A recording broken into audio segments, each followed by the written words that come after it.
Hey, everybody. We're live on YouTube. Look at that. We had a false start there before my camera decided to stop working. It might decide to stop working again. This is Stephen from New Vision Constriction. His partner was here with us this morning, and so he's going to talk to us now. How's it going, Steve? Going good. So you guys have been doing this since about 2020. Yeah. What got you into this? What started you on this journey? Whenever I was younger, I always liked dogs. So anytime I'd get a larger dog, my dad would take it to his buddy's farm. Yeah. And so I talked my mom into getting a ball python for me at the pet store. I was like, well, my dad's not going to be able to get rid of this. So I've had it. I had it for, I don't know, until I was about 25, 26. Then work got real busy. Yeah. My buddy was very interested in it. So I ended up letting him have it. But then we was on our honeymoon, me and my wife, and down in, I believe it was Gulf Shores. Yeah. And Brian Bartek popped up on Facebook. Yeah. And I was like, well, that's a pretty cool looking snake. Clicked on it, just ball pythons. I seen all the genes and stuff, and I was like, that's wild. I've got to get back into it. I stayed up till 4 o'clock that morning on our honeymoon, originally that first night, and then the rest of the night I was hooked. And it's done from there. Yeah, it was done. That's awesome. Well, and now you have over 100 animals. Mm-hmm.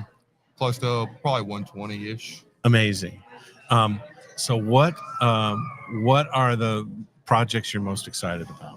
I believe my partner brought it up earlier, the DG Ultra Clown project. Yeah. I'm pretty excited about that. And then dipping our toes into the sunset stuff. I really like the sunset Interesting. stuff. Yeah. Yeah. So where do you see that going? What do you want to go with it? Hypo, maybe? I want to do clown and ultra male, of course. Nice.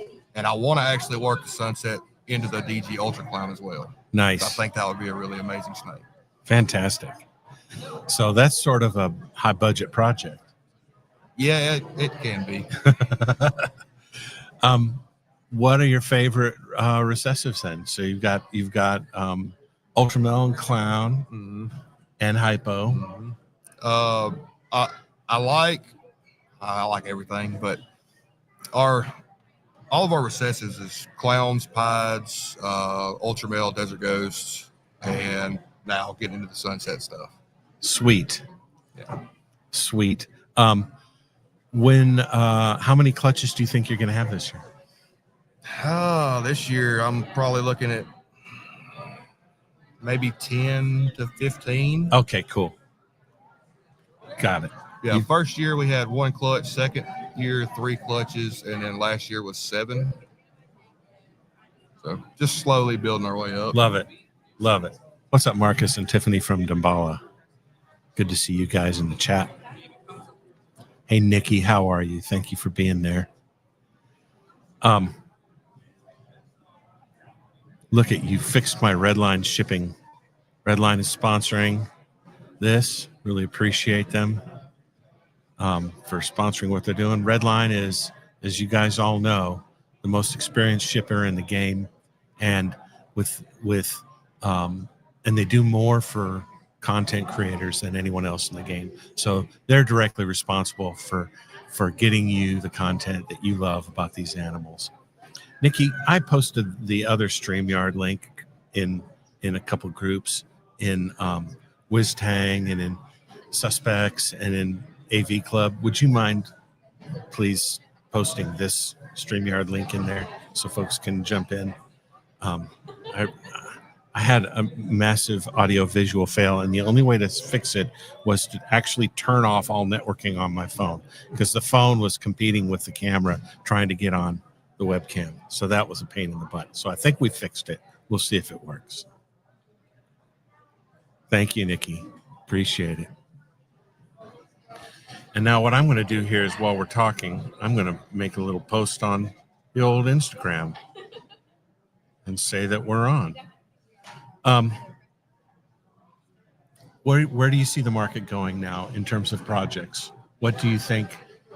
Last year, the meta was there was a lot of puzzle. There was a lot of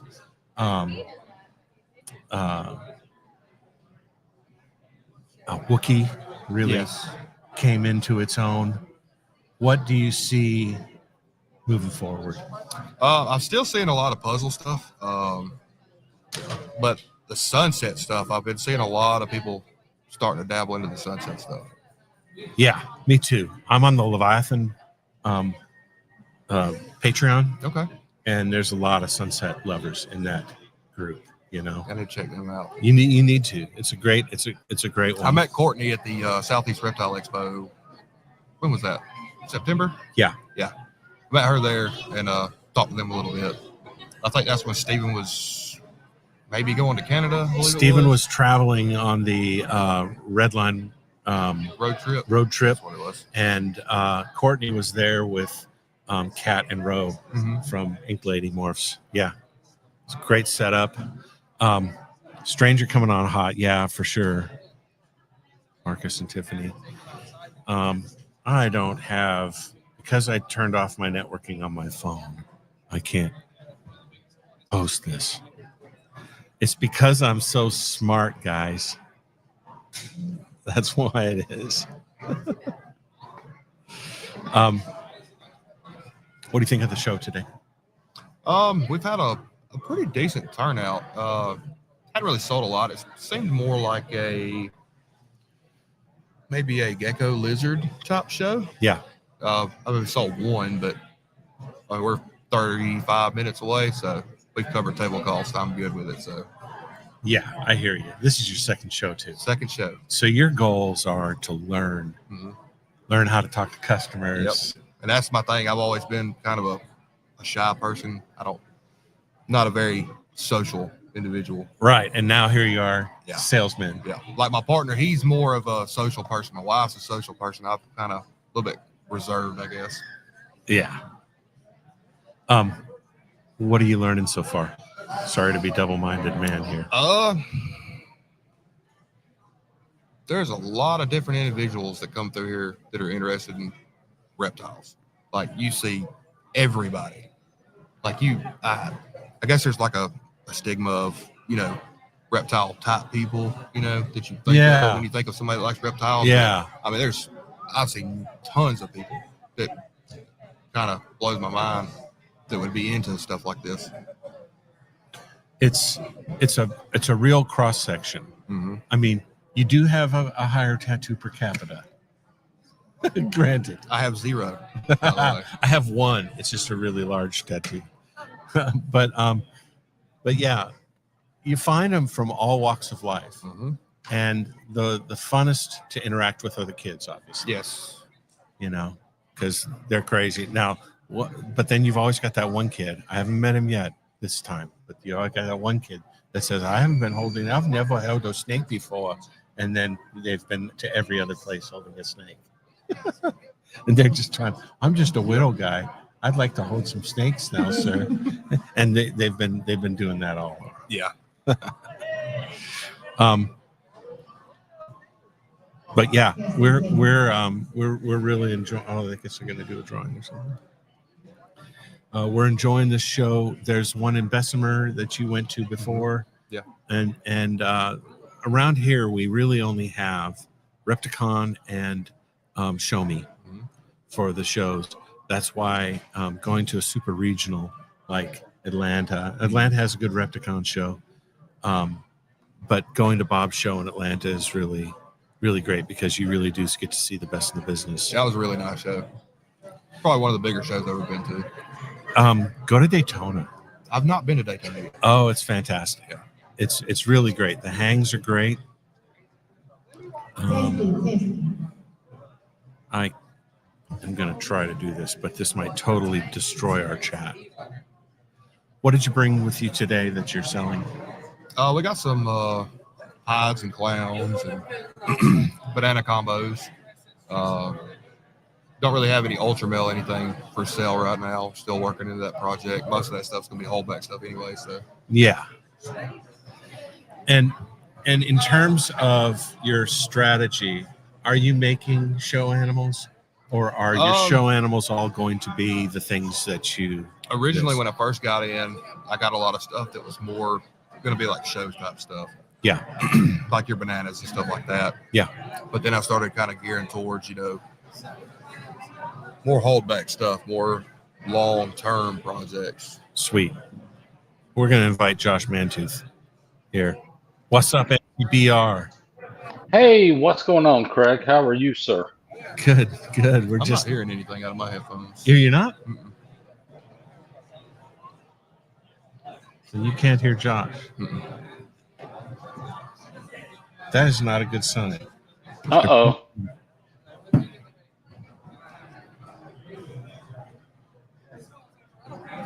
There we go. Can you hear me now? I can hear you. All right, sweet. So, how many people do you all think have attended that show so far? I want to say, I don't know, 500 maybe. That's actually that. Yeah, that's a good turnout. Are they going to be there tomorrow as well? Yeah, they are going to be here tomorrow. How many do you think? Okay. Is that overestimating 500? it's probably close. Yeah. That's impressive. So I wish I would have known about that show earlier. I would have been there, but I didn't even find out or see anything about that show, until probably I think Thursday or Friday. So I was like, I like to plan for things like that. Yeah, it's a small show, Josh. It's got it's been a pretty started off slow, but there's a lot of foot traffic now. Yeah, and tomorrow will be slow because we're in the South and everyone's at church. Everybody's got to go to church. Yep, for sure. Here we go. We got. Oops, I lost him. I had him, but I lost him. We got Aaron popping in here. What you up to, Josh? Oh, not much. Just actually, what I've focused my Saturdays on is a little bit of spot cleaning, a little bit of feeding, and just checking on things like that, and finding out. It's early for 2025, but I jumped on things a little bit early this year. So right now I got 21 pairings. I'm trying to figure out, in the next few months of 21, what's going to go, what's not going to go. Right. Those females that are building fast and the females that have been at 10 millimeters for like 2 months, what's it going to take to get them to build? Right. I mean, it's strange because I try all kinds of things, and actually one of the things I'm doing more of now is actually, when a female gets up to 15 millimeters, I actually have started transitioning those that won't eat weekly on a rat to mice. Nice. That's actually worked out really well. And how? And then do you stay on the mice, or they get back onto rats after a while? Oh, they'll get right back on the rats. That's great. When a female's breeding, you can feed her anything that she will eat, but the moment she lays, she will go right back to whatever you want to feed her. Yeah. So sweet. So that's something actually I learned last year because I had a stranger hypo clown that was stuck at 15 millimeters for seemed like damn near 4 months. Right. Then I started feeding her mice, and I fed her 4 mice on a Saturday. I checked her follicles 8 days later, and she went from 15 or 18 to 23. In a week span, and that's the only reason that I got that clutch from her was switching the diet. If not, then she probably would have reabsorbed. So that's something I've really tried to do this year is switch up what I'm doing, what I'm feeding. The whole thing is to keep a female on food until you know for a fact that she's refusing food. So, what up, Wiz? Thanks for tapping in. Yeah. So, and the other thing I remember we heard when you and I were at Canova, is that they actually 100% believe that pairing induces follicle growth. Yeah, it was, and I've always felt that way, but I didn't really have any data to back that up. So I kind of kept that to myself because, as you know, in this community, If you do something that's not mainstream, people are going to say you're doing this wrong or you're doing Right. that wrong. But Right. I've always been a guy that will throw a lock on a female at 4 to 6 millimeters. She Really? may, I may not see anything then, but if I can generate some kind of activity from her, something positive, and I can take my male, pair him at when she's 4 to 6 millimeters, that's one lock. So if it's a younger male, then I can shelf him for the next 2 months and just make sure he stays on food, and I monitor her as she goes. And I'm not going to lock him again till she's like 12 millimeters. And that might be 45, 60 days later. And then I'm just going to keep an eye and see how the female progresses. But if I have a female that stalls, I'll be honest, I'm going to put the male back in the tub. So if I don't see any Interesting. follicle growth for 60 days, 45 days, I'm putting the male back in the tub to see if I can change something up with her behavior that will help give the outcome that I want. It don't always work, but one thing I know, if you don't try it, you never know. So That's for sure. You know, Stephen here, you got an ultrasound right away. Yes. First year we didn't have one. Mhm. Tried everything out, just paired and seen what we got. Second year, about halfway through, I was like, yeah, we got to get one. Yeah. It's been a right. life changer. hmm I mean, all it took was you not knowing 1 year and getting frustrated to realize this is going to happen to me all the time. Yep. If I don't know. Yep. That's Stephen, to mention that, my first year I started breeding ball pythons. One of the things I just strictly went off of is what you were told. It's got to be 2,000 grams. It's got to be Right. this. It's got to be that. So obviously, I'm not going to spend $2,000 for an ultrasound.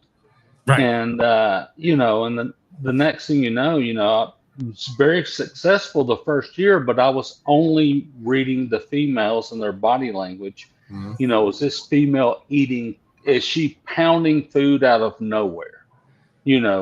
How long is she going to continue to pound food? And then watch that female. Okay, she's bowl wrapping, so now she's truly building follicles. And then I put the male in. So, and I was successful doing that, but at the same time, I was scratching my head thinking, shit, what have I missed? Right. And so now when I got a female and it doesn't mean I'm going to pair her, but when I got a female now that's 900 to 11 grams that starts slamming food, I know immediately something's going on with her, and I'm going to keep slamming that food to her until she taps out. And then she taps out, I'm going to watch her diet, watch her weight, see how food response is. Then from that 1,100 to 1,400 gram mark, which she's going to hit pretty damn quick if she's eating all the time, Mm-hmm. I'm going to weigh her, and then I'm going to put an ultrasound to her. And if she's 9 to 11 millimeters, I'm going to put a lock on her because she's going to continue to grow. Love it. And that has worked out tremendously for me. I've got a female in the rack right now that I produced last October.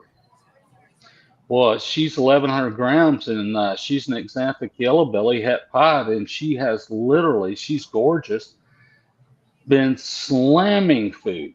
And I was like, okay, where did this come from? Because she went off food. She's ate frozen thawed her whole life, by the way. Wow. So she came off of food about, I don't know, 2.5 weeks ago. And that was probably, I say 2.5, about a month ago.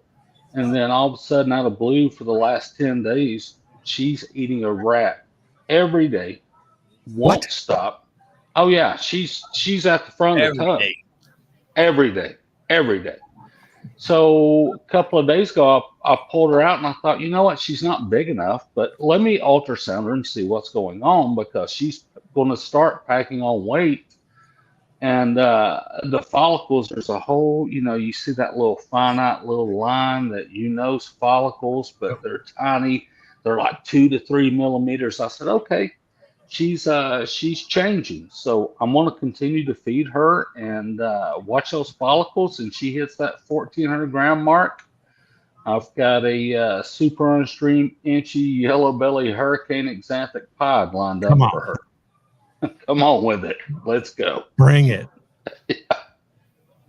That's awesome. Yeah. Keys. I really, Going yeah. on, Josh. How you doing, Keys? I'm Go ahead, good. Craig. I'm sorry. No. You know, that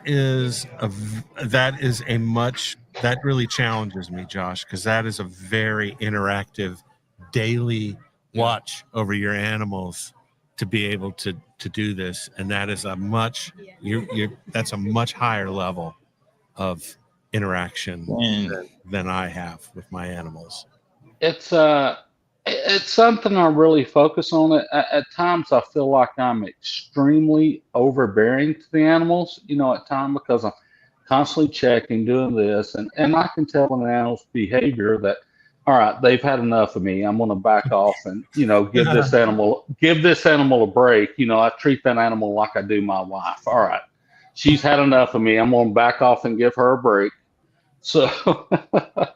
And I have fun when I'm doing it, but I've actually got two other stories like that. I've got a hypopod that, I picked up from down in Florida, about 4 months ago. When I picked this hypopod up, she was 1,365 grams. I love a hypopod. Me too. I've got three adult female hypopods that I use for different things. Yep. And she went off food for 2 months after I bought her. So from October to December, she didn't feed. So I was like, okay. Then all of a sudden, she started pounding food and would eat religiously. She's never been fed anything frozen thawed in her life. But when I got females that are pounding food, I will try them with frozen thaw because I've got access to frozen thaw 24/7. It's in my freezer, and so I can feed when I want to. Now it doesn't always work, but it's what I do, when I need to. So she went from 1,365 grams to 1,600 grams. In literally probably 7 weeks. Wow. And at the end of December, she was 12 millimeter follicles. I ultrasounded her yesterday. She's at 20 millimeters. She's been paired one time. Wow. And what do you see a follicle size that sort of coincides with them stopping to eat, like 30 or something like that? Or do you see a correlation at all in that? Well, honestly, it's going to be depending on the female. I've got a hypopod that laid eggs earlier this month that she was still eating at 32 millimeters.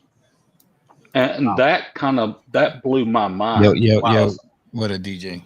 Because honestly, to me, that 18 to 20 millimeter animal, to me, that's kind of the critical point of whether or not you figure out if you're going to get a clutch or you don't. Yeah. Because, if they're still eating at 18 to 20, you got a good shot. You just got to me, I change up that meal and I'm going to put a small ASF. I'm going to put a mouse. I'm going to put something to keep that female feeding. But as far as what I look for when a female goes off food, I don't stop trying to feed that female until she's at like 30 millimeters and has literally refused food for like 3 weeks. And I've tried everything. So at that point, I'm comfortable knowing that I didn't sabotage my own success. She's going to go where she's not. I love it. That's how I look at it. Yeah. Those are some gems for sure. We just said it. Those are some. How you doing, DJ? I'm good, brother. I'm good. Right on. Thanks for hopping in. For sure. Thoughts on this, Keys, on feeding and getting females ready through feeding? Nah, I'm learning. I'm learning. Yeah, me too. Yeah. Oh, come on. We know better. No, Don't like don't everybody, play everybody that card. feels differently, but still, like Josh is having success though. So like pairing up and like you're in your 20s, about 21 locks so far for this season. I mean Yeah, that. I'm sitting at 21, and I probably can say I feel confident that maybe 15 will go, but Yeah, a female can change directions. yeah, So what I yeah. mean by that is I've got a female in the tub that literally shut down on food for 5, 6 weeks at 10 millimeters or 8 millimeters, 8 to 10 millimeters. Yeah. And she shut down for like 6 weeks. And I was like, Mm. well, shit. And the next thing I know, she turns right back on the food. And 2 weeks ago, she was at 12 millimeters. Yeah. Yeah. And she's back feeding. So I think the important thing is, when that female wants to take a food break, you just kind of let her do her thing. You keep trying, you don't give up. And I've had follicles go from 15 millimeters to 9 millimeters to back up to 20 millimeters. As long as you don't see that total reabsorption, Right. I've always been a guy that thinks, you still got hope. Yeah. So you're telling me there's a chance. So you're telling me there's a chance. What's up, Aaron? Good to see you, man. Thanks for tapping in. Hey, what's up? What's up? What's up, bro? I put on clothes for you guys. That's great. Yeah. Thank you so much. I was doing the Bob's balls, like how he's in his room sometimes, and Yeah. but I didn't want Craig to get too many likes, so I had to put some clothes on. Thank you. He wants you going viral. He didn't want it going through your head. So. The first Gotta- picture's free. I mean, because I don't really do topless modeling, so I figure I better stay in my lane. Hey, you better stay in your lane. It's good for you. That's great. Craig, I think your live stream afternoon is working out absolutely fantastic. That's great. Well, I got some amazing guests joining us here. It's pretty great. The Shoot. Oh, Dylan. I'll we send have- you that 100 I owe you for letting me on here later. Oh yeah, no problem. Hey, we have been looking for reasons to collaborate for a while, so this is just the first of many with you and me for sure. Yeah, actually, I'd love to be able to do that. It's we got to get together more for the simple fact of you're an hour and 15 minutes down the road. So Absolutely. I got to make a better effort. DJ, we want Nikki and I were talking about you guys, Nikki and Kurt and I, and we really think that Off the Plank is like the most improved podcast of 2024. You I guys, appreciate it. you guys have really taken it to a new place, and from starting out with sort of figuring your way out to where you are now is you're just nailing it. I hope everybody watches Off the Plank. What have you been learning recently about the streaming? Keep going. Yeah. Honestly, keep going.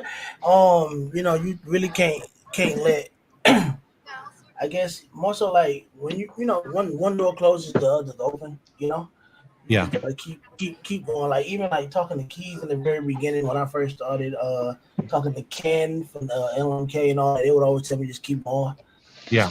Keep going. You know what I'm saying? So that's always been something that I've always modeled myself after. Like, anything that I've done, I've just like, even if I was told that I can't do something in the beginning, or I was not necessarily told I couldn't do it, but it's mostly like, hey, maybe, just trying to find your own lane and like, run with it. It's kind of a hard thing Be to do, especially in consistent. our hobby. And be Consistent. consistent with it. Yeah. So that was the main thing. Consistency is key for real. But that's you, T, in a nutshell, is consistency. mhm. You guys Yeah. model that for all of us. Yeah, no facts. So I was. That's funny that you brought that up because I was actually talking about that the other day.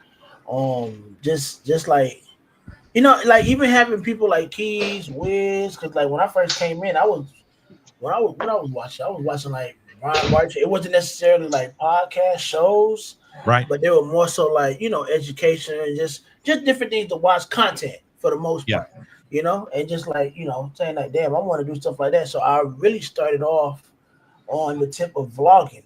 You know, when I go to reptile shows, just catching footage, interviewing people at the shows, and it kind of like that was cool. I didn't really do it as much as I would like to. I plan to do that more this year, especially with going to more shows this year, to kind of like get a your own perspective of how the shows are going and stuff like that, Yeah. and try to get more content. But it kind of went from there, and it was just like, you know, I think it'd be easier for me to actually meet more people during the podcast route, because like I'm pretty sure everybody in this hobby likes to talk about snakes.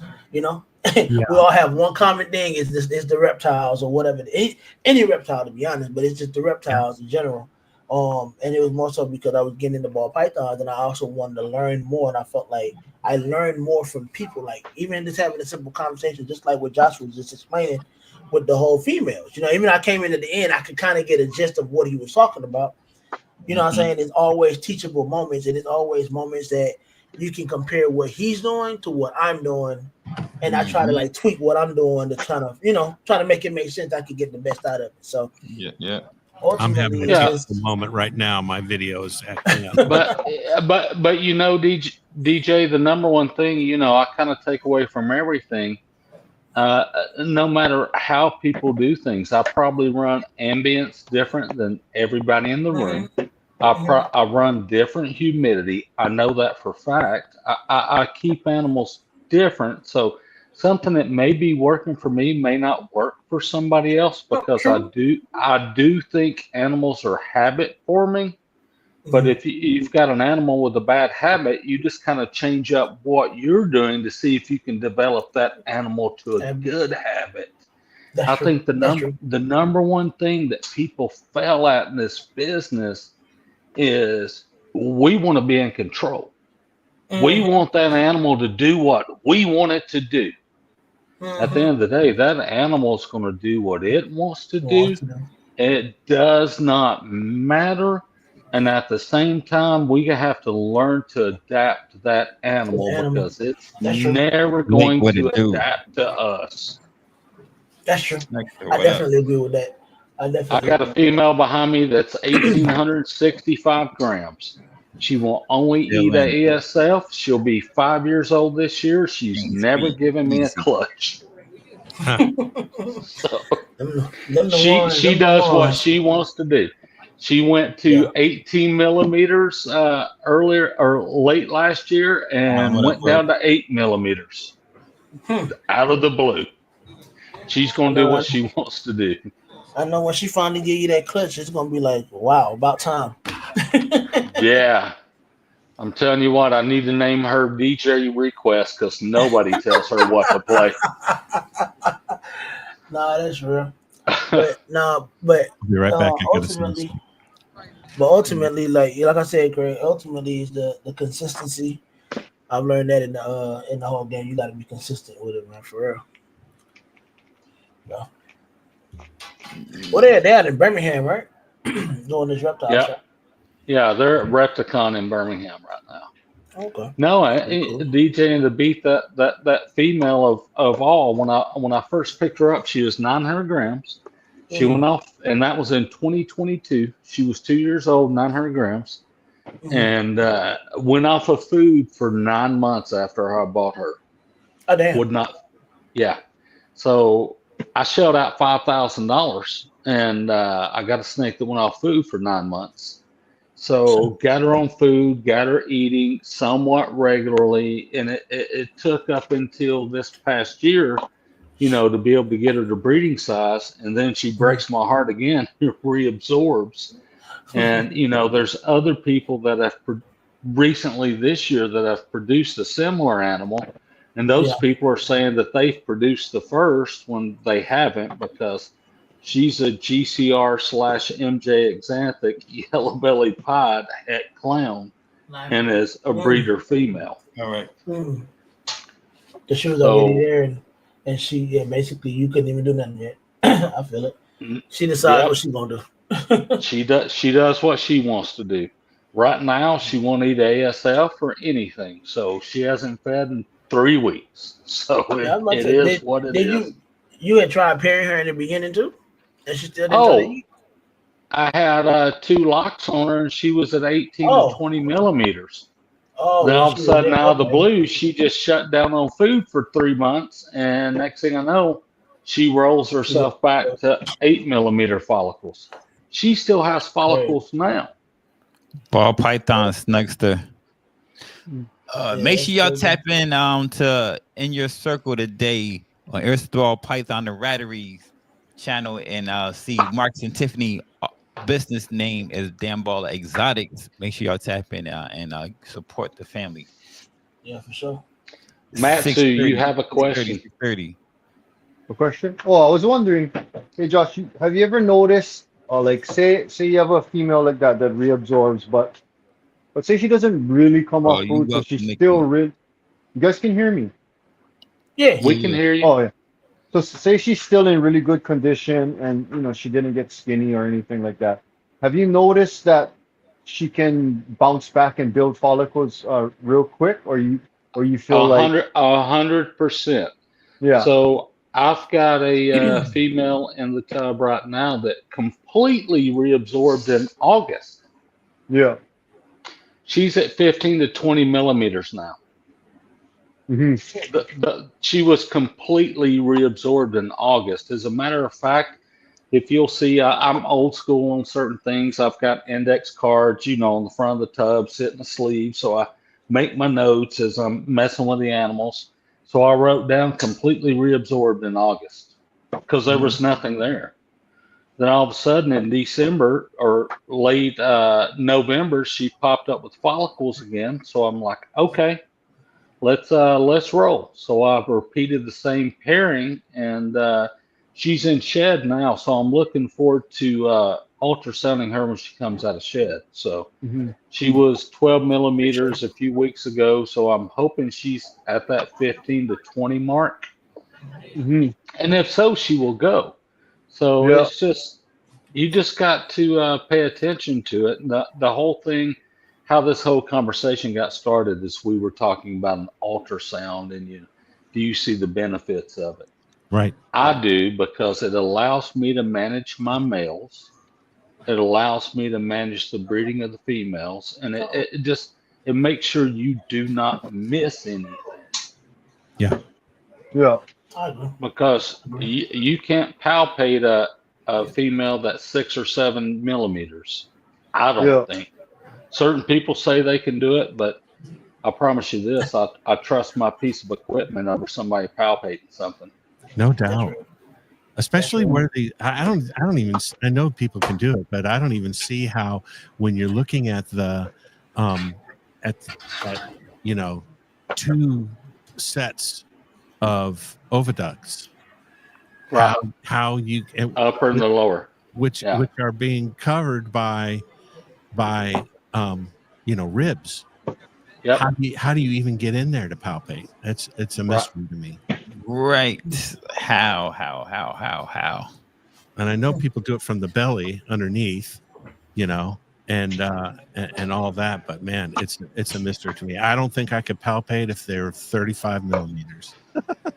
Yeah, I've never tried it. There's an art to it. I know certain people For that sure. do it. They do it successfully, and those people are friends with me, and they're close to me. And they're like, I don't know why you have that ultrasound, and I'm Yeah, like, I don't right. know why you take a chance. Yeah. So, I can kind of feel like I have an ultrasound though, so I know when they have follicles, and when I'm putting them back and I let them run through my hand, I can feel something. Cool. I don't know how big though. I cannot feel how big, but when the follicles start getting big and I put them back in the tub, I can definitely feel something. Sweet. Yeah. Better than yeah, me. Dylan, I'm with you. I can't do it. I'm not going to try to do it. I don't even bother. I've got a Ultrasound me all piece of, day. somebody will spend $1,500 on an iPhone. They won't spend $2,000 on an ultrasound. Blows my mind. Yeah. Well, it's always that snake you want. It's the opportunity cost. Buying the ultrasound often means I'm not going to buy that snake I want right now, and then Well, I'll buy it later, and then later never comes. Right. Yeah. And then I wouldn't be at 21 locks right now if I didn't have an ultrasound. There's no that's way. real. Yeah. So, Yeah, I I like think my it all ultrasound. depends. It all depends on where you at. Yes, it does. It all depends on where you at. Along those same lines, what was hard to buy? It was hard to buy my I got a Generac generator, yeah, with like the automatic switch, so it would just go on. yep. That was tough to buy because it's something that you hope you never use, right? Right. That was hard to buy, but That is hard to buy because But how I do you sleep measure good. the ROI? You measure the ROI, and it's Yeah, like that's a dead hit to the bottom line. But at the yeah, same time, that one piece of equipment can save a Save a whole lot. collection. exactly. Save a Yeah. lot. No, and then I measure it in sleep because every night when I go to sleep, when it's winter time and it's really cold, like I sleep good knowing that I have that ready to go. that's great. Good though. Yeah, That's that's awesome. good. Yeah, that's on my list. I had to the investment I made recently that I heard a little bit was a Mini 130 because most of the year it's not going to be full, Yeah, Right. yeah. and so I it's feel you. it's tough to spend that on that when it's not going to be used all the time. But I can't do what I want to do this year without one, so I had to. But you know Yeah. what too? I feel like getting something like that because that's on my bucket list too. A Mini 130, even Yeah. though I might not need it as well. Like I don't think Yeah. I'm not trying to produce 30, 40, 50 clutches and have them all go at the same time. But so I feel like it still gives you a sense of security knowing that you always gotta have space in case something does pop up that you might, let's say you might have an extra clutch that you didn't account for that year or something. You know what I'm saying? Like you always got that space. Because I know what it feels like to have a lot more clutches than you have space and not be prepared for it. That's right. So That's I mean, right. I You're don't sitting know. there I slinging prefer that. sterilite tubs. Yeah, I definitely prefer that though. Just knowing that I got the space and stuff like that. Like I'd rather have the empty tub. I'd rather have more than less.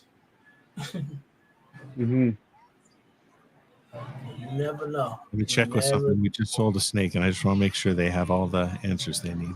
Oh yeah, you good. Handle your business. I'm really doing some spot cleaning, huh? Me? Yeah, you doing some spot cleaning? Changing waters. I always change waters the day after. I feed twice a week, and then the day after I feed, I always change waters. Yeah, that's good for checking too. Cause some of mine, they you'll think they ate, they'll wrap it up and everything. They probably get and then drag it, and then they'll drag it into the water bowl, and it just sits there and floats. I hate that with a passion. Yeah, because of that. Before I leave the night, I feed. I double check that they didn't do that. I make sure they swallowed it, and then I leave. Yeah. I hate because it's so stink in the morning when you come in. Yeah. Oh my God. Oh my God. Don't let it be one of those days when you didn't happen to step back in there or something, and they sit longer than it was supposed to. Yeah. Man, that smell and it doesn't leave right away, man. That smell just sits there. Floating rats. I hate it. I can't hear you, Josh. Can't hear you. Josh, I think you're muted.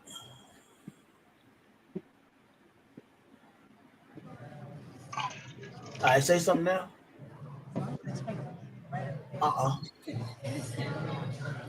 Is everything okay? You can't hear Josh. Oh, we can't hear Josh. Yeah. Oh. Maybe disconnect Josh and reconnect, and I'll re-add you. That usually works. Who's you got coming up on your next show, DJ? We have Paco Miranda of Paco's Pythons. Right on. Yeah, Paco's gonna be out here next. Can you hear me now? Yeah, we can hear you. We got you. Good. Yeah, but Paco will be. I took the earbuds went bad. Yeah, but Paco will be. Yeah, Paco will be out here next. Yeah, we can hear you. Yeah, we can hear you. Yeah, we can hear you. Yeah, but Paco will be. Yeah, I took the earbuds went bad. Yeah, but Paco will be. Yeah. Paco got nice snakes. Oh yeah, I've been knowing Paco for a hot minute. You know, he out here in Georgia with me, so I've been knowing Paco for a hot little minute. That's right. He is in Georgia. Hmm. And Okay. really nice guy too. Yeah, cool guy. We Very, got very cool to guy. Very interview humble. him along with you at Atlanta show last time at Hmm.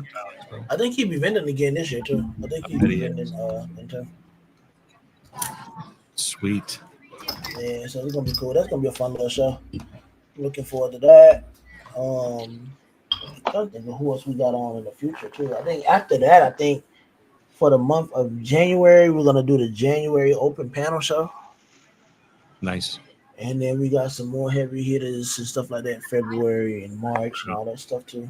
We got Matt's coming on too. We got him coming on soon too.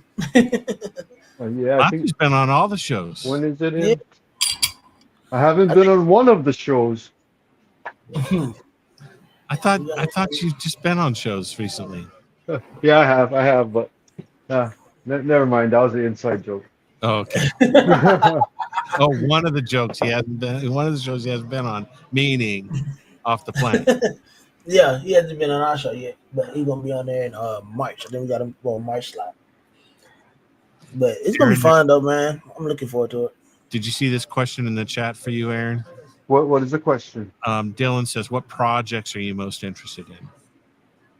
A DG Hypo Clown. Yeah. Sweet. Do y'all find it easy to ID DG hypos, DJ and hypos, like when it comes like within the egg, or you just almost just wait till they come out the egg? Because you know how some people have experience, like they've seen so many, it's just easier for them to ID it while it's still in the egg. Yeah. I haven't hatched any triple visuals. I have chances coming up, but so far just DG clowns that are faucet hypo. But I guess we'll find out when those other girls go. But yeah. DG hypo in the egg is usually pretty easy to distinguish because it's you're going to have the lavender purple look of the hypo, then you've got DG cleaning everything up, and if you can see the head and you see an orange tint on that head, then you know you've got a DG hypo. Yeah. Okay, I asked because I got some DG projects and stuff too in the works that I'm growing up and stuff. So I was just curious. I haven't hatched any physical, visual DGs. I haven't either. I'm about to. I've got DG hypo with black pastel. Okay. Yeah, I think going dark in DG is nice too, though, because you see a lot of lighter jeans with DG, but I like dark. I like a lot of dark jeans with DG, so I'm curious to see how that turns out. I love the DG stuff, and it makes everything so nice, so neat. Super clean. Yeah. A lot's been done with DG, but there's still a lot to be done with DG, if that makes sense. Mm-hmm. Yeah. For sure. Yeah, I agree. Yeah, I think everything needs DG. It's kind of like Yellow Belly. I think everything needs DG and it needs Yellow Belly. Yeah. I would said that because, Keys will comment here in a minute, and I just want to make sure to give him the Yellow Belly shout out there. I got to make sure to stroke the people. Pause. So, facts. When DG first hit the meta in a big way, it was the promise of DG was it'll make your adults look better, and it'll look better longer. And now you almost don't even hear that about DG. You just hear about what a great enhancing gene it is and how it helps almost everything. That's true, but if you'll notice, though, I think certain lines of DG, when I use, and everybody here, when I use the term lines, I don't mean enhancer, I don't mean DG. Right. I mean what it is or what particular look an animal's got. So if you got a breeder that's produced several and they've got a nice look to their DG, because all DGs are not created equal. I'm going to that guy that's got a nice look, with a DG, because you'll see DGs out there that get a little scale tipping, a little modeling, and a little dirt at the age. And then other ones you will see that will be adults that are just as clean as the day they were born. Yep. Hold on just a second. I'll be back.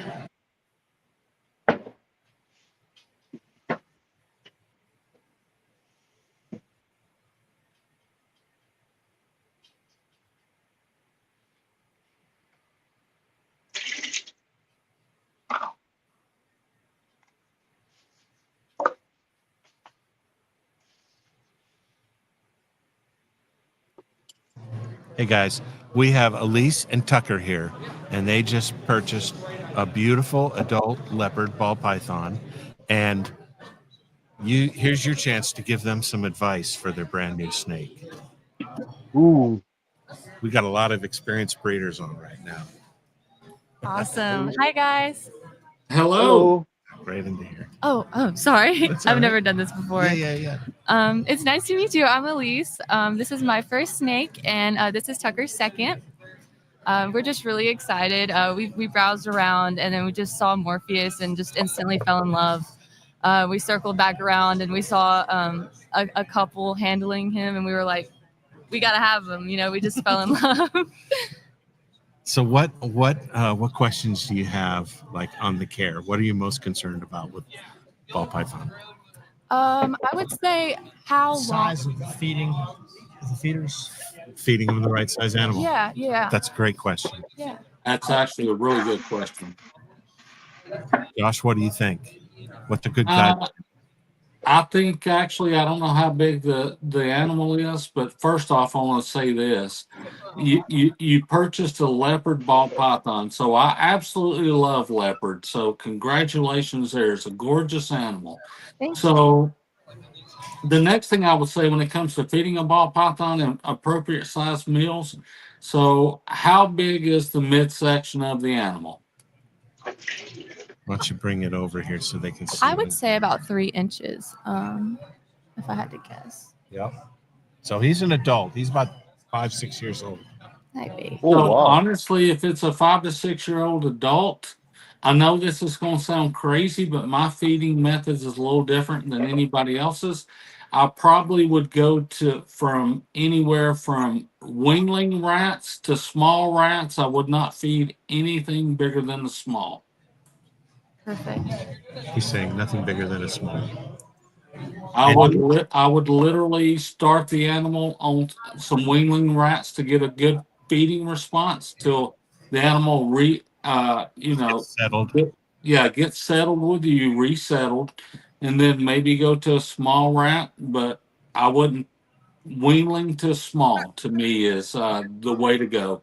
Really, with any ball python, especially an adult, because believe it or not, a wingling rat is probably healthier for that snake than a small rat, because that wingling's going to have certain fat reserves that the small rat may not have. Right. That's my take. Love it. Yes, that's perfect. I would say, how long do you think he would enjoy being out of his enclosure and hanging out, watching TV, hanging out with me, versus how long he would enjoy just being left alone? I probably, for me, I'm not big on the hangout kind of things, but it's a different level of how I keep and what I do.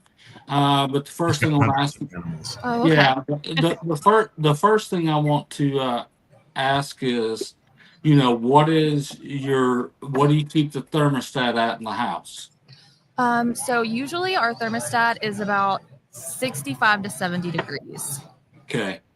So at 65 to 70 degrees, I would probably, and don't hold me to this or against me, I'd probably recommend maybe an hour and a half at a time, and I would make sure to get that animal back to its enclosure. And I'll probably, if you want to interact like that, I'll probably keep that to once a week. Okay. That is perfect. So just a little movie time once a week. Yeah, That would be just perfect. something like that because we love to hang out with our animals, have fun, spend time with them. But the more they go through that temperature, humidity change, things like Stress that, you have an opportunity to open yourself up to a respiratory or infection with the infection. animal. Yeah, Okay. yeah. Absolutely. Absolutely. I would never want him to suffer or go through anything uncomfortable for him. Yeah. But If you the more that you can keep him at that 78 to 82 ambient, temperature range somewhere along in there, the better off, the more successful you're going to be with the animal. And when you take him out, want to spend time with him, like I said, I would kind of limit those interactions because that temperature change, humidity change, Hmm. things like that. Those are things to where you open yourself up to a respiratory infection. If you'll go through something like Instagram, and you see all these people, hanging out with their animals hours and hours and hours on time, and next thing you know, they have a sick animal, and they want to know why. So okay. I I would say to add to that, if you don't, like, because I know some people, like, they might think that one time, like, you might not want to just do it one time out the week. If you want to, like, see the animal multiple times out the week, I would probably just do 15 minutes or even 10 minutes, like, right, on different days. Just because, like you said, you don't want to have it out too long. Because even an hour, like, even if you have it out that long at that temperature, that could probably even stress the animal. Because every animal is different. But I would probably even limit it down to like probably handling sessions like 15 to 20 minutes. Probably even if just even, so you can get acclimated as well to the animal. Probably like twice a week, 3 times a week. But remember, at the end of the day, that animal is an animal. So it still has its own needs and wants and stuff like that too. So if he is like it's a necessity for the animal, it might not want to be out too long, and you don't want to risk other things happening to your animal just because we're being a little selfish on our end and we want to play with the animal or interact, but the animal might not Right. want to do that. So just keep Absolutely. that in mind too. Mhm. Thank you guys. Yeah, I want him to have the best quality of life possible. It's not about me, it's about him. Mhm. Um, I'm going to be here for a lot longer than him, anyways, a human lifespan versus snake lifespan. Right. So I definitely want him to live as long as he possibly can. And I don't want him to go under any stress or unhappiness. But yeah, I think definitely 10, 15 minutes a few times a week, start out like that. And then maybe when it heats up in the summertime, Then you probably can, more yeah, handling. Yeah, yeah. 'Cause there you I, go. Yeah. And Alabama, I mean, that's Right. that's where we live all the time. yeah. So it's gonna get hot, not even too long Mhm. from now. So, I can handle only handling him a little bit for right now, and then in the summertime, Mhm. hey, maybe we can Yeah, hang because out. I was about to say, because even in the summertime, like I went to school in Alabama, so I'm familiar with the area. But Oh yeah. so like even in the summertime, like me and my significant other, we like normally I take like my bearded dragons, I took like my boa, my ball pythons and stuff like that. We'll go to the park on certain days when it's warm outside and stuff like that. So like just give them an enrichment of being outside of the habitat that you have them in. Sometimes it's good too. So I get it. You know what I'm saying? Like I would definitely recommend doing that too. Like this in the summertime, and then who knows? You might like how you're into the hobby because you came to a show and people got you into it. You'll be able to get more people into the hobby as well. Absolutely. That is something I'm definitely interested in. I mean, just this experience has it's been amazing. This is my favorite date that he's ever taken me on. That Um, All is right, man. Hey, cool awesome. points for you, man. Cool points for you. Absolutely. This is definitely a passion of mine. I had a beardie. I had to end up rehoming her because of the living situation at the time. This was years ago. But I fell in love with reptiles after owning a beardie. And it's really like when you own reptiles, it's like they own you. It's, it, Facts. it, Facts. it, Yes. and Facts. it's a beautiful thing. Like I like it. I like it a lot. But yeah, I'm excited to take him out, show him off, hopefully go to shows and stuff and show him off. I think that would be really fun. Oh yeah, for Yep. sure. Thank you Glad, so glad much. to have Elise. you, man. So much for having You me. bet. You I'll want be to get back again, Chris. I'll be right back. Thank you guys so much. It was great to meet you. Congratulations on your new Fantastic. animal. Thank you so much. You couldn't have bought an animal from a better person. Yay. Thank That was you. fun. I've never done that before. Good. Appreciate you guys. That was fun.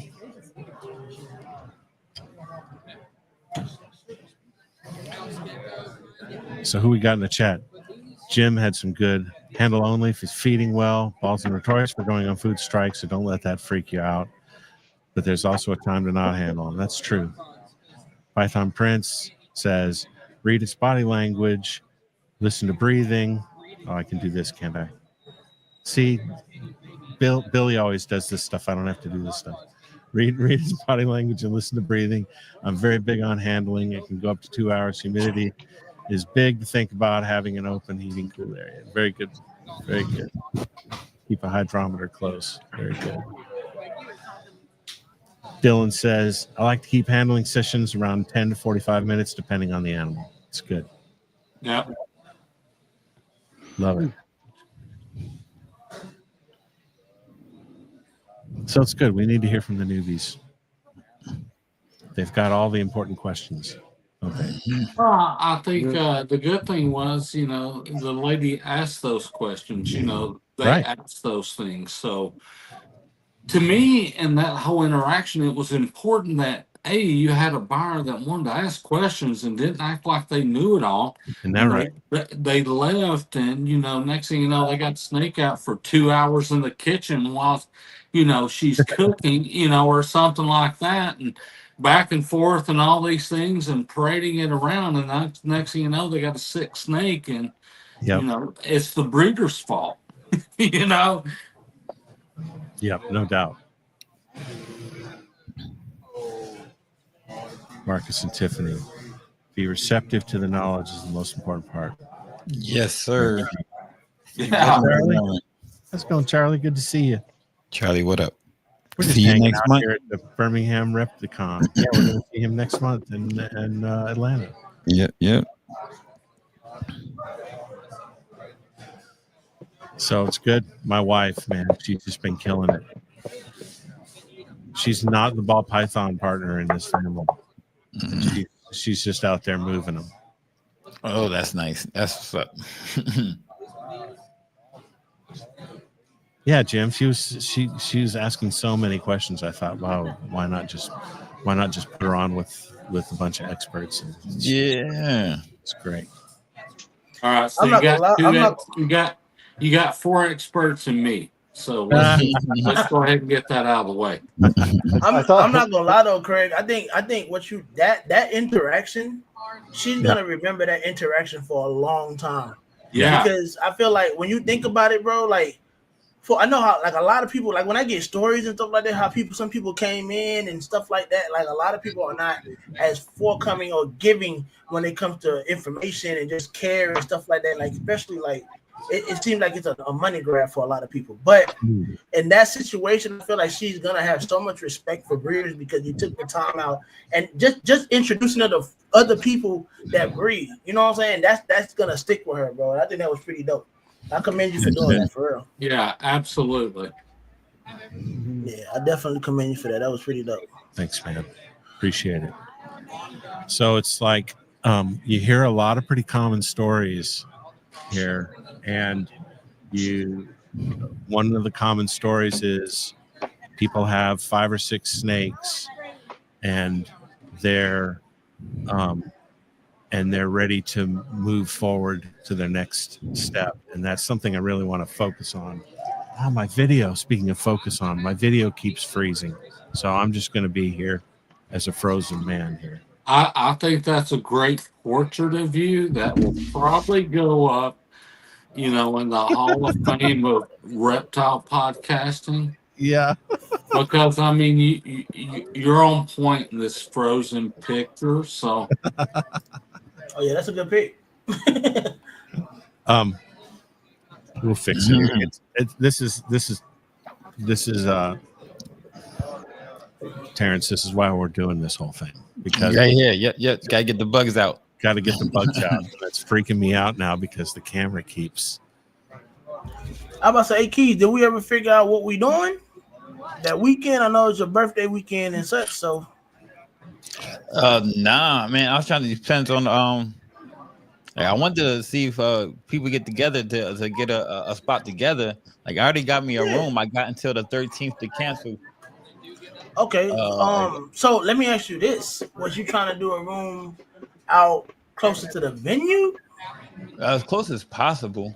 Like, 'cause I'm already You an know, the hour venue away. is. So if there was I'm about to say because it's in I live an hour Sugarloaf. away, so closer than what I live. Yeah. Okay. Mm. Because I know Brian is coming up too. He confirmed that he's coming up, so he'll be here. Ball Sweet. Ross.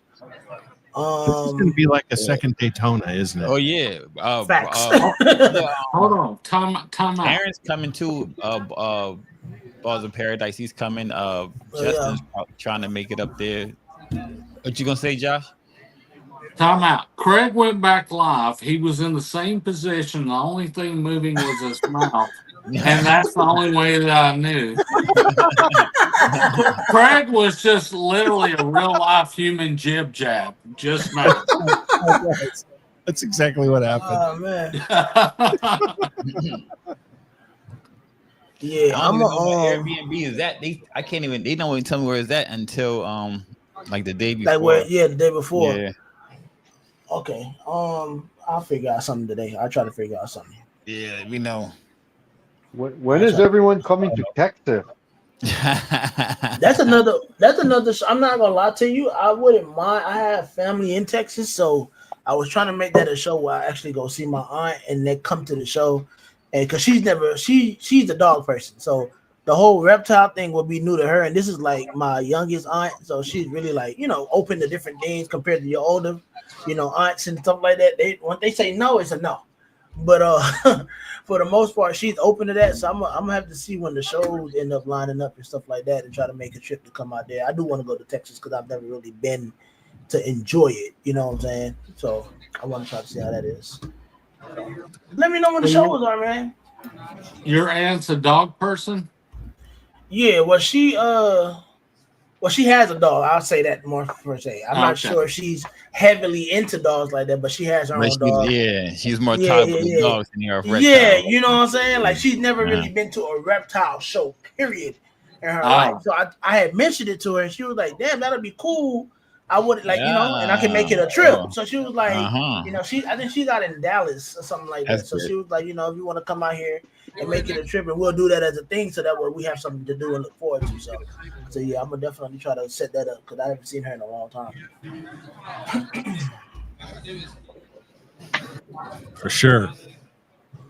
But like, I can see this, First Bob show is going to be is becoming super regional, right?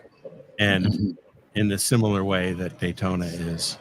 And, a lot of people know who's going to be there and they want to come and hang out. We got a lot of people traveling to be there. So it's going to be one of those. I think it's going to be one of those shows. Yeah. Travel for the hangs. Oh yeah. Yeah. And Bob show's going to be a good time, but the one in September was extremely fun. Yeah. But I think, and I was talking to a few people about it just a couple of weeks ago, and I said, I can't tell you how excited I am about this second show because, the first show, great show, a lot of people there, excellent show. So to me, it was a good foundation to build off of. Oh, yeah. And now when you have the second show and you got that little buzz, going around that second show. So yep. I'm like super excited to be at this second show. Yeah. Oh, yeah. Yep. And to be honest, the turnaround time wasn't too bad. And where he, you had a couple of months off. So he got the word out there. We've been talking about it. I mean, everybody was talking about it. You know what I'm saying? Yeah. It was good publicity. You wait a year and dies down. Exactly. Yeah. He didn't do wrong by waiting too long to redo another show. So I think he's doing it right, man. He's definitely doing it right. And then I feel like where would it be in Atlanta? Because the thing is, out here, bro, like we get the Repticons, the Show Me's, and all that. And no disrespect to them, but the thing is, I feel like when you have shows of that caliber, like you said, like Atlanta is a hub for a lot of things, bro. A lot of people come through Atlanta. You know what I'm saying? So I feel like with him doing it here in Atlanta, it's definitely gonna make a good buzz in the industry, bro. And that first show had to deal with that other show too, and now this one is the solo joint, man. Exactly, it's gonna be dope, bro. Yeah. And that other show. Hey, calm down. Hold on, wait a minute. Why you not coming, Josh? Let's respect the fact that Craig's in Repticon right now in Birmingham. Yeah. Oh no. No. It wasn't Repticon. It was Reptilian Nation. No. Live Nation, Reptilian Nation, or something like that. Reptilian Nation. Yeah. About to say there's about to be blood out in the Yeah, I got no problem with Repticon. Nah. Yeah, I've been to Repticons. I've been to a bunch of those, man. I got love for Repticons. I just feel like it's adding something. Like it's the same. Don't get me wrong. Like some people that might not be able to get into Repticon, because like a lot of shows, how I feel like it's really a lot of who you know now. Like it's harder for newer people to get into the show. You know what I'm saying? It's already saturated with so much and all this extra. It's really about who you know, who you rub elbows with, how you can get. You know what I'm saying? So even with this being a new show, it kind of gives the new pool or new generation of breeders and such to be able to actually get in, mix and mesh, and you know what I'm saying, with some of the old heads and learn from them. You know what I'm saying? So like even when I did it, I helped out one of my friends. I helped out Keisha from Splashback Reptiles last year doing the show.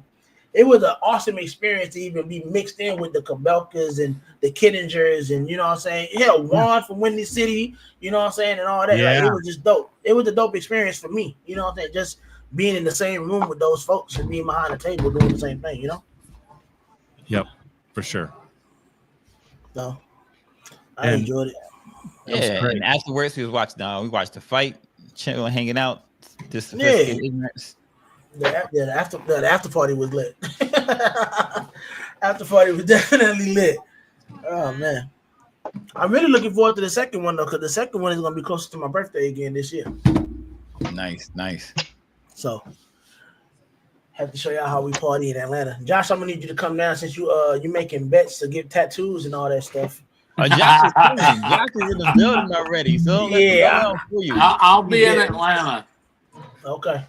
There'll probably have people lined up ready to get tatted. Oh yeah. I might need to call my tattoo artists out here and tell them, hey, I might have a gig for you. We're giving Aaron the most serious case of FOMO. Facts. Yeah, that's gonna be a good time, man. Actually, I think we can do the tattooing in front of. Blake said he's bringing his machine. Look, Blake said he bring his machine to do the tat. There it is. We'll everybody getting tatted. I definitely want to get a tat. So that'd be dope. I'm saying. Oh my god! If you serious, bro, I'll get a tat on air. On oh my god! That'd be dope. Y'all are too much. I ain't doing that. While the podcast there's nothing else to talk about. I'll get my own joint. I'll get a whiskey bomb joint. I'm trying to get free advertising for life for cheap. For life, you can't beat that though. For life, you can't beat that for life. I don't have to renew that billboard. I'll be back in a minute. All right, good. Exactly, free advertising for life. That sounds like some good, a good cost efficient way to get that advertising. Yeah, that's pretty dope. It'll either go really good or really bad. There's kind of no in between. Yeah, I'm looking forward to that. So yeah, man, we definitely got to chop it up though, for real, bro. Like, no BS. Yeah, figure it out, absolutely. We were going to do that. Yeah, I hear that. Yeah, because I'm gonna look into it today. If you can, just hit me, because I tend to like lose my mind sometimes. I'll be doing so much at one time. But if you can, even if you shoot me a text, by finding a spot that's probably that, you know what I'm saying. First and foremost, I gotta know how many people is trying to stay at that spot. You know what I'm saying? Yeah. And then kind of go from there with it, and it kind of makes sense. Because the last spot was cool. I know I had a further drive as well because I live out in. I had a drive. Yeah. It's the same distance pretty much for both of us. An hour out. Yeah, so I just wanted to make sure. Oh, an hour? Well, this show, it's nothing, but it's doing hair down and sophisticated ignorance. So I got you. Like Friday night I stayed, but Saturday night I run I had to do my rodents. So after I was stay up to like 1:00, then drive home at 1:00. And then to you be drive back for tired. the show in the morning. Yeah, Yeah, I you be was tired. tired, bro. I was tired. Yeah.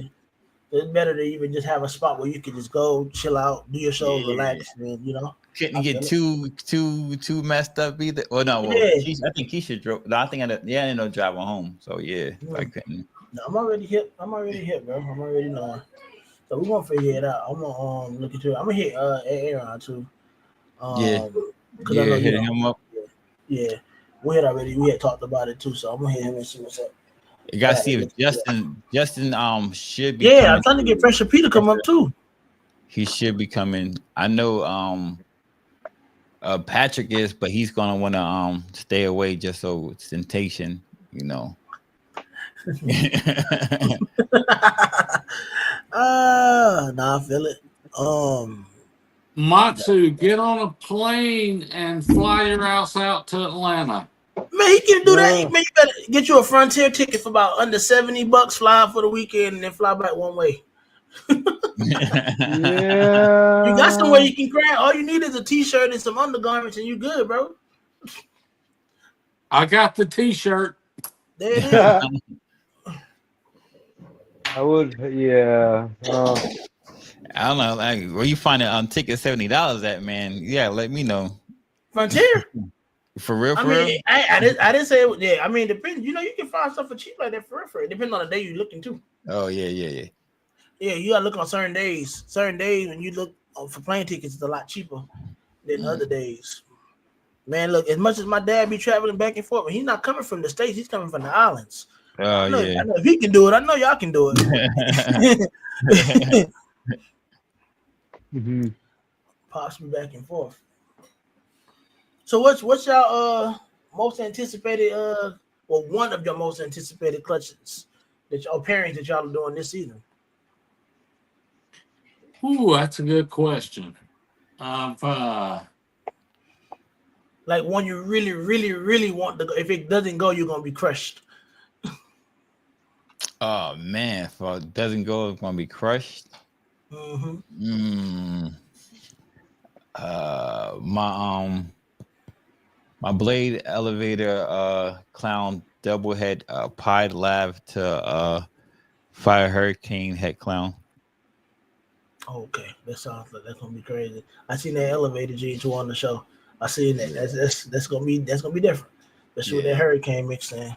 Yeah. That's gonna be different. That's gonna definitely be different. What you got, Josh? I don't think there's anything that if don't go, I will be crushed about this year. But there's a couple of pairings I'm really excited about, and you know the one pairing I'm really excited about was I've got a black pastel, red stripe, yellow belly clown, head albino Oh wow. that I put to a spot nose albino clown. So I've got a chance at a true Pompeii albino. Now, Albino. granted, now, Mm. granted, the albino gene's not something everybody flocks for, but it's kind of one of those things that everybody kind of forgot about and forgot about how cool they can be. Sure. So the other thing that Both. why's Keys laughing? Laughing at both Both, coming for DJ. Oh, He's just So- not with DJ. yeah. So you know, another pairing I'm really excited about is, you know, I've got a stranger leopard lavender albino that I've put to a super orange dream inchy fire yellow belly pod. So obviously it's going to make double heads, but I don't know if anybody's seen the stranger OD fire, you know, leopard that's going to be double head. So there's a lot of mixture in there and Love some it. contrasting colors and genes that's probably going to be a pretty cool animal. So Yeah. Oh yeah, that sounds nice. That sounds real nice. I Absolutely. think for me it might be more so my redhead stuff that I got trying to go. You know what I'm saying? Just to see how that interacts with certain things. Like I got a red stripe, yellow belly clown, head pod, going to spot nose, pastel, redhead, head clown female. So just trying, doing different things like Yeah, that. Then I got like the stranger Stranger, GHI, HRA Stranger, Posse Hypo going to a Calico Hypo girl, just trying to see how that's gonna turn out and stuff like that too. So, Yeah, pretty curious. Yeah, that's awesome. like I think I really Mhm. got inspired from KG with his Stranger Calico that's had Monsoon and all that extra. Cause when you see that snake, man, bro, that snake, Yes, that snake is that crazy. was crazy. And was it Keys or was it Wiz that called out the Het Monsoon on that? Oh, Wiz. Wiz said, Yeah. "Oh, that's also Yeah. Het Monsoon." Okay, yeah, it's also. Yeah, so some different stuff like that. Or as KG always says, one copy. One copy. Oh yeah, one copy. All right, guys. Well, we're going to shut it down. Thank you all for joining and being with me today. Of course. Anytime. We even moved a couple snakes, so that wasn't What's up? bad. Because it takes a village. So Hey, is it a 2-day show out there or 1 day? it's 2 day. Okay, Nice. we'll be back tomorrow. That's pretty dope. So I'll probably go live again tomorrow at some point. All right, boss. Great to hang with you Appreciate you. all. Thanks for all you in the audience that have been hanging out and chatting with us. We are going to probably come back tomorrow around 11 a.m. and then again at maybe 2 p.m., something like that. All right. But keep an eye on my stories for when we're going to do it. And if you want to hop in and be part of the conversation, just send me a DM on Instagram. Hey, local fisherman. You We're hear gonna catch that replay. shut down replay game. All right. God bless Perfect. everybody. Thank you. Thanks, Craig. Thanks for No, coming thank you. on. Thank you. Appreciate y'all. Bye, DJ.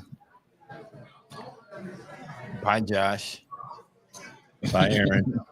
Bye.